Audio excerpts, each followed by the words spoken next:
ঢাকাসহ সারা দেশে এবারের শ্রীকৃষ্ণের জন্মাষ্টমী উদযাপনের খরচ কমিয়ে বন্যার্তদের সহায়তা করা হবে বলে জানিয়েছে বাংলাদেশ পূজা উদযাপন পরিষদ।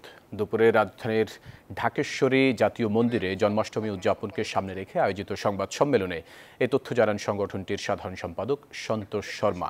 তিনি জানান, বন্যার্তদের সহায়তায় ইতিমধ্যে একটি ফান্ড গঠন করা হয়েছে।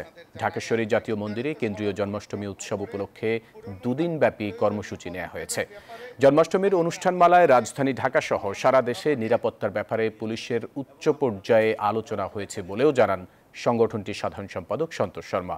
অন্তত 52টি জেলায় ধর্মীয় সংখ্যালঘু বিশেষ করে হিন্দু সম্প্রদায়ের উপর হামলা, লুটপাট ও অগ্নিসংযোগের ঘটনার সুষ্ঠু বিচারও দাবি করেন তিনি।